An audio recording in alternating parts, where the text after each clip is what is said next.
Friends, welcome to Viji's kitchen.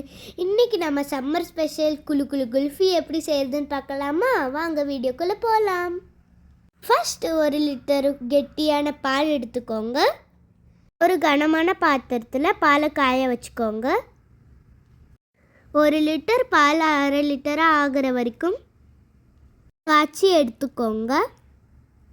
கரண்டியை வச்சு அடிக்கடி மிக்ஸ் பண்ணி விடுங்க, இல்லைன்னா அடி பிடிச்சிடும். இப்போ ஒரு பிளேட்டில் தேவையான அளவுக்கு நட்ஸ்லாம் எடுத்து வச்சுக்கோங்க. நான் பாதாம், பிஸ்தா, முந்திரி, அடுத்து 2 ஸ்பூன் மில்க் பவுடர் சேர்த்துக்கிட்டேன். அதை மிக்ஸி ஜாரில் சேர்த்து கொரன்னு அரைச்சி எடுத்துக்கலாம்.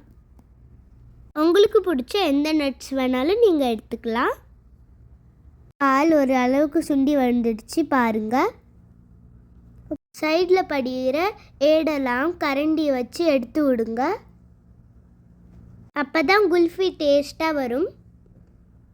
உங்களுக்கு ஸ்வீட் எவ்வளோ வேணுமோ அவ்வளோ சுகர் சேர்த்துக்கலாம். பாலில் கொஞ்சமாக குங்குமப்பூ வச்சுருக்கிறேன், அதையும் இதில் சேர்த்துக்கலாம்.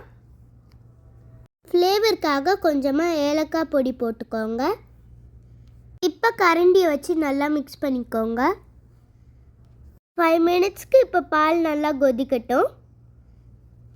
நல்லா கொதிச்சிடுச்சு. இப்போ அரைச்சி வச்ச நட்ஸ்லாம் போட்டுக்கோங்க. நல்லா மிக்ஸ் பண்ணி விடுங்க. அதை நட்ஸு சேர்த்ததுக்கு அடுத்து சீக்கிரம் கெட்டியாயிடும், ஸோ மிக்ஸ் பண்ணி விட்டுட்டே இருங்க. இப்போ பால் நல்லா பாதி அளவுக்கு சுண்டி வந்துடுச்சு. இந்த ஸ்டேஜில் அடுப்பை ஆஃப் பண்ணிவிட்டு இப்போ பாலை நல்லா ஆற வச்சு எடுத்துக்கோங்க. இப்போ பாருங்கள், பால் நல்லா ஆறி வந்துடுச்சு. இப்போ உங்ககிட்ட இருக்கிற குல்ஃபி மோல்டு எடுத்துக்கோங்க. குல்ஃபி மோல்டு இல்லைன்னா கூட கிளாஸ் எடுத்துக்கலாம். இப்போ ஆறின பாலை இதில் ஊற்றிக்கோங்க. உங்கள் குழந்தைங்க அடிக்கடி குல்ஃபி கேட்டாங்கன்னா இந்தமாரி வீட்டிலே ஹெல்த்தியாக செஞ்சு கொடுங்க. அவங்களும் நல்லா விரும்பி சாப்பிடுவாங்க. இப்போ மோல்டில் ஊற்றியாச்சு. இப்போ மூடி போட்டு ஃப்ரிட்ஜில் வச்சுடுங்க. அட்லீஸ்ட் ஒரு 6 ஹவர்ஸ் ஆச்சு ஃப்ரீசரில் வைக்கணும். 6 to 8 ஹவர்ஸ் ஃப்ரீசரில் இப்போ வச்சாச்சு. 8 ஹவர்ஸ் கழிச்சு எப்படி வந்திருக்குன்னு பார்க்கலாம். 8 ஹவர்ஸ் ஆயிடுச்சு. இப்போ நான் வாங்க திறந்து பார்க்கலாம்.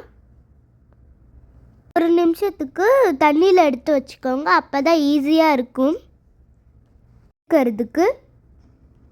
எவ்வளோ சூப்பராக வந்திருக்குன்னு ரிசல்ட். இந்த சம்மர் நீங்களும் உங்கள் வீட்டில் இந்தமாரி ஹெல்த்தியாக செஞ்சு சாப்பிடுங்க. டேஸ்ட்டு சூப்பராக இருக்கும்.